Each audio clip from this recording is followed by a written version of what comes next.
তো আমরা এখন সীতাকুণ্ডে উপস্থিত। ভাই একটু দেখান, এই যে সীতাকুণ্ড সরকারি আদর্শ উচ্চ বিদ্যালয়ে আছি। তো এখন আমরা সিএনজিতে করে আমরা এখন যাচ্ছি। গাইড, হ্যাঁ আমরা এখন সিএনজিতে আসছি। আর তো নেই, একজন লাগে, জি। আমরা সিএনজিতে চলে যাচ্ছি। তো এত সময় আমাদের সাথে ক্যামেরাম্যান হিসেবে যে ছিলেন আমাদের ভাই, হ্যাঁ বসেন। তো যদিও আমরা এখানে তিনজনও রয়েছি, এরা রয়েছে। তো আজকে আদনান নিজে বলছে যে, জি আপনারা শুনতে পাইলেন যে আদনান ড্রাইভ করবে আর কি।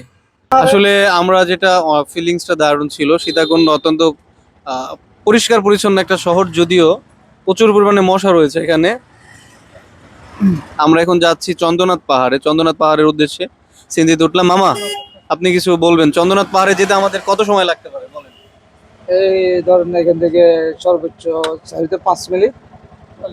আচ্ছা, তো সেখানে তো আমরা প্রায় চলে আসছি পাহাড়ের কাছাকাছি।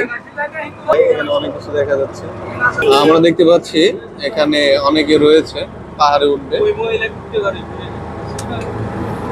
সকলেই রওনা হচ্ছে পাহাড়ে ওঠার। এই সকলের হাতে লাঠি রয়েছে, এই লাঠি দিয়ে আদনানকে মারা হবে। তো দেখতে পাচ্ছেন তো অনেক লোকজন, যদিও এখন অনেক ভোর। তো দেখতে পাচ্ছেন যেটা দরকার হয় লাঠি, অনেকগুলো দোকান রয়েছে।